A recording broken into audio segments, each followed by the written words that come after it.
श्री कृष्ण कहते हैं वो सब कुछ करो जो तुम्हें करना है, लेकिन लालच से नहीं, अहंकार से नहीं, वासना से नहीं, ईर्ष्या से नहीं, बल्कि प्रेम, करुणा, नम्रता और भक्ति के साथ। श्री कृष्ण कहते हैं मैं सभी प्राणियों के हृदय में स्थित आत्मा हूँ।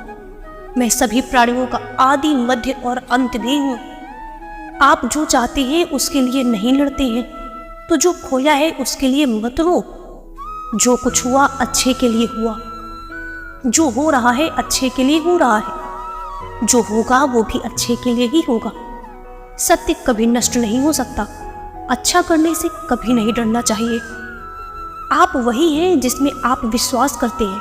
आप वो बन जाते हैं जो आप मानते हैं कि आप बन सकते हैं। जिस इंसान के चारों तरफ नकारात्मक लोग रहते हैं, उस इंसान का मंजिल से भटक जाना तय है। अपने अनिवार्य कर्तव्य का पालन करें, क्योंकि क्रिया वास्तव में निष्क्रियता से बेहतर है। श्री कृष्ण कहते हैं कि समय हमेशा चलता रहता है, कभी रुकता नहीं है। यदि आज बुरा समय है तो कल अच्छा होगा। इसलिए आप बिना किसी स्वार्थ के सिर्फ कर्म कीजिए, फल समय खुद दे देगा। एक बार की बात है, एक शहर में बहुत ही मशहूर चित्रकार रहता था। एक दिन उस चित्रकार ने एक बहुत खूबसूरत तस्वीर बनाई और उसे शहर के बीच चौराहे पर लगा दी और नीचे लिखा कि जिसको जहां भी इस तस्वीर में कोई कमी नजर आए तो वो वहां पर निशान लगा दे। जब शाम को चित्रकार वापस वहां गया और उसने तस्वीर देखी, वो स्तब्ध रह गया, क्योंकि उसकी पूरी तस्वीर निशानों से खराब हो चुकी थी। उसे ये सब देखकर बहुत दुख हुआ। उसे कुछ भी समझ नहीं आ रहा था कि अब वो क्या करे।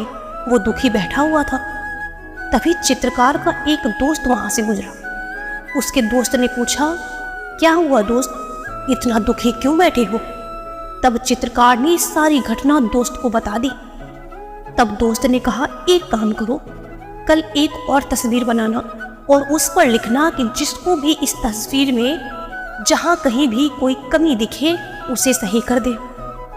अगले दिन चित्रकार ने ऐसा ही किया। उस शाम को जब उसने अपनी तस्वीर देखी तो उसने देखा कि तस्वीर पर किसी ने कुछ नहीं किया। तस्वीर वैसी की वैसी थी। अब चित्रकार संसार की रीति समझ चुका था। वो जान गया कि कमी निकालना, निंदा करना, दूसरों की बुराई करना आसान है, लेकिन उन कमियों को दूर करना अत्यधिक कठिन होता है। दोस्तों, हमें अपनी एनर्जी को दूसरों की बुराई करने में या उनसे कमियां निकालने में बर्बाद नहीं करनी चाहिए। अपनी एनर्जी को रचनात्मक कार्यों में लगाएं। अगर कमियां निकालनी ही है तो अपनी कमियां निकालो और उन्हें दूर करने का प्रयास करो। दोस्तों, हमेशा बड़ी सोच रखो, क्योंकि छोटी सोच शंका को जन्म देती है और बड़ी सोच समाधान को। आज के लिए बस इतना ही। नमस्कार।